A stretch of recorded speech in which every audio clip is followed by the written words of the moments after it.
Chapter 4. I almost felt relief when I ran into 2 more zombies. Now that I knew what to do, it was just some sickening sort of exercise. I only killed one of them. The other, I just popped its rifle, then shot out its knees and hips.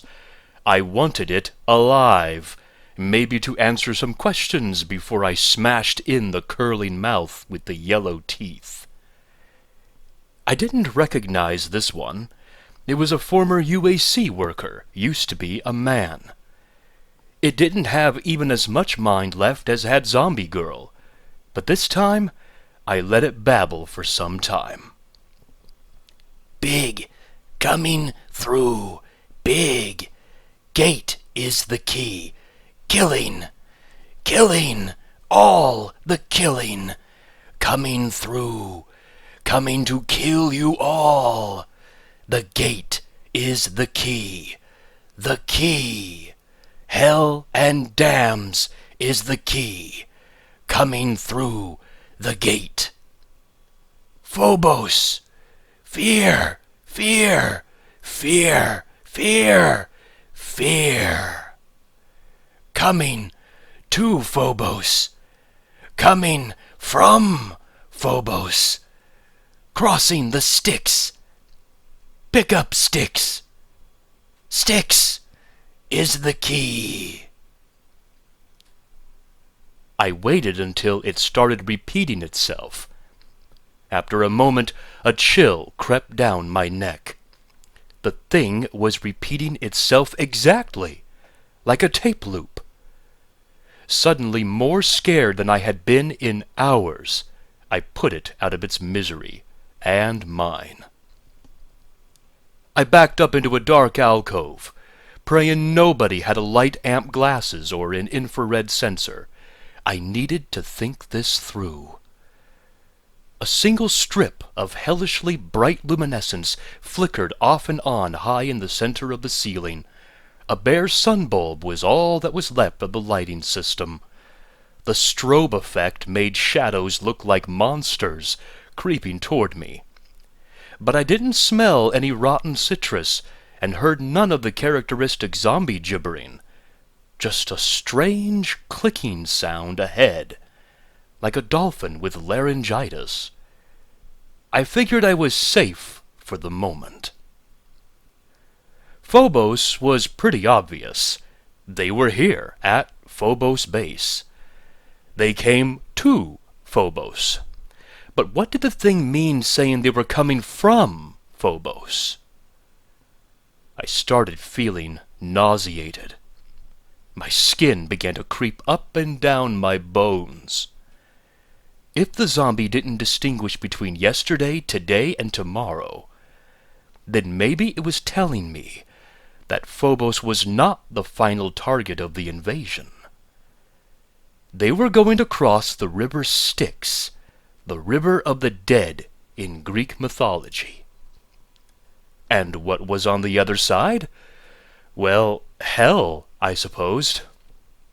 Hades. But wait. If you were starting from hell, then crossing the Styx took you to... I swallowed the nausea back down. Sweat dripped down my forehead, stinging my eyes. The target was Earth. Terra mostly firma. Home sweet hovel. I accepted the fact that I was a dead man. After 4 years of Catholic school, run by Father Bartolomeo, Society of Jesus, I had always thought I was pretty much prayed out. Certainly, even after 4 years in the Corps, the last 3 in light drop infantry, I hadn't had a word to say to the big guy, if he were even listening. But now, for the first time, after a cumulative 17 weeks of actual combat, intercut into 4 years of military life, I finally understood that stupid line about there being no atheists in foxholes. I didn't use the words that the Jesuits taught me, but I know who I was talking to. begging for the guts and skill not to hose up. Suicide mission was a weak term for what I was doing. I'm as afraid to die as the next jarhead, but god damn it, I didn't want to be damned as a walking dead.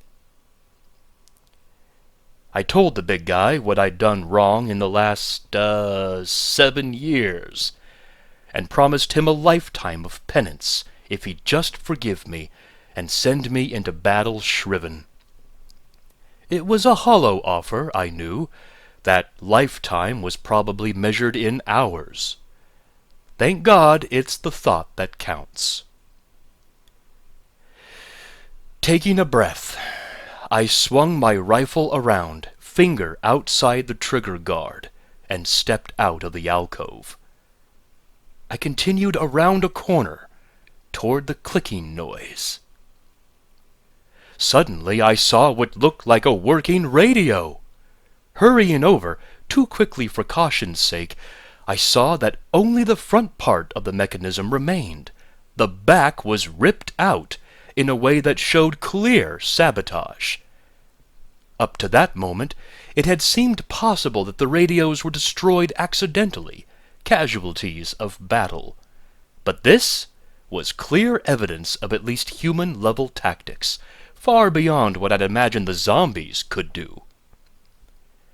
There was somebody else wandering around here. If I hunted long enough, I figured I'd find it. If it or they didn't find me first. Turning a corner in the corridor, I saw more evidence of some kind of strategy. On the wall, a map to the installation had been burned beyond recognition, while the space around it was only slightly singed.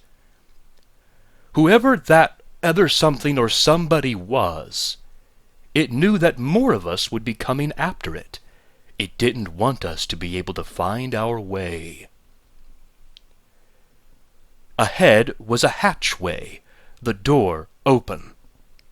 The light directly over it was broken, but a steady green glow emanated from beyond the narrow opening. The glow did not come from any electrical source I could think of. Even as I moved toward the entrance, I knew I wanted to be anywhere else but here. A new odor assailed me, far worse than the sour lemons. This was the loving, sweet aroma of something that should have been buried, or better yet, flushed. It literally burned my nostrils. I fumbled for the mask that accompanied the combat armor. Jesus, I thought, what I wouldn't give for a working environment suit. My hand shook as I pulled it over my mouth and nose, wondering what horrible, toxic fumes I was breathing. The surge of air from the suit augmented the bad air, but it did little good. The molecules of the toxin were evidently smaller than oxygen molecules and didn't react to any of the filters. I could still smell them right through the mask. Every warning klaxon in my body was screaming. My skin tingled, and the proverbial hair on the back of my proverbial neck jumped up and did some PT. I took a few tentative steps farther in. Then I came up short. I'd found the light source. Pools of thick green liquid bubbled on both sides of me. The stuff was luminescent, probably radioactive. It looked like boiling lava on St. Patrick's Day. I wasn't going to stop and run any experiments, but I had no doubt the gunk would eat right through my combat suit, given enough time. The prudent decision was to stay as far away from the green slime as humanly possible. No sooner had this thought crossed my mind than a ton of bricks slammed into me from the right, knocking the 10mm pistol out of my holster and into the green toxin. Something had decided to run the experiment after all. The 10mm made a hissing sound as it disappeared from view. I didn't care. I had problems of my own. Flipping over, I struggled to get to my feet and bring my big sig cow into play, if I could figure out what the hell hit me. The impact had blurred my vision. I stood up, dizzy, shaking my head. The figure had hit me so hard, it stood just out of sight, in the shadows. I assumed it was another zombie, but a stronger one than I had encountered before. Then it cut loose with a hiss, and more of that clicking sound I had been hearing. Well, one little mystery solved. The strength in this zombie inspired greater caution. I rolled my M211 around and skated to the side, waiting for the creature to come to me. He did. As the large body moved into sight, I saw brown, leathery skin, rough like alligator hide, with ivory white horns sticking out from chest, arms, and legs. The head was inhumanly huge, with maddened slits of red for eyes.